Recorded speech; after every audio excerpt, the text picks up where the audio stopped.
Сайн байна уу Сарангэл багш? Сайн байна уу? Өөрийгөө танилцуулж.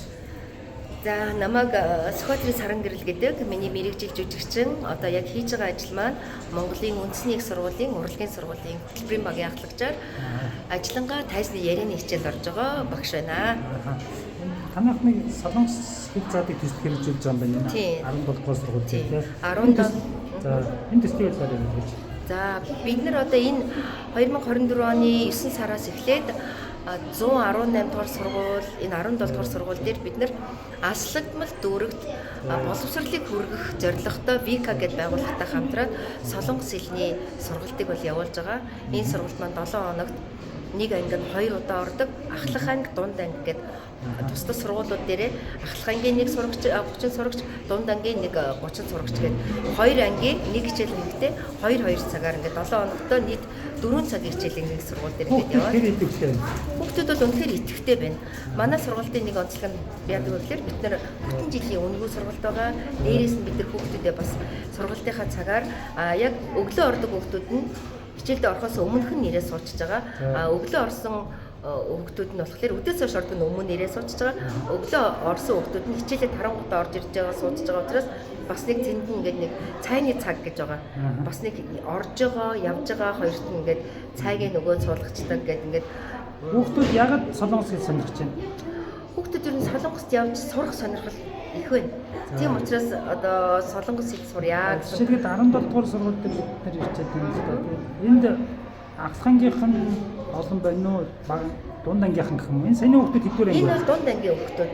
Ер нь бол бид нар анх төсөл нэг 25 хүүхдээр бид нар анх 20-25 хүүхд гэж анх тооцоолсон. Гэвч ингээд хүүхдүүд маань нэмэгдээд ерөөсөө энэ сургалт явагдаад ирсэн чинь сургалт маань ерөөсөө өөрөө бас хүүхдийн сонирхол татгаар сонирхолтой ороод хүүхдүүд нэг ч таслахгүй цаашаа амнаас ам дамждаг юм шиг байна. Тэгэж нэмэгдсээр байгаа нь одоо 30 хүүхдтэй байгаа. Ахлах ангидаа 30, том ангидаа дунд ангидаа 30 хүүхдтэй байгаа. Багшнараа танилцуулж.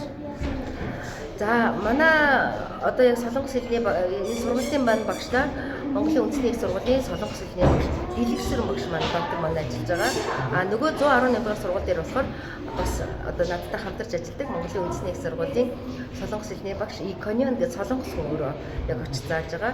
Манай төслийн хамгийн гол нь онцлог нь юу вэ гэхээр боловсрол очиж чадахгүй байгаа аслагмал дүүрэгт байгаа хүмүүс дээр бид нар өөрсдөө очиж энэ сургалтыг явуулж байгаа. Сургалтнаар ер нь энэ хүүхдэд цаашд нь юу нь хамгийн их хэрэг болно гэж бодож байна?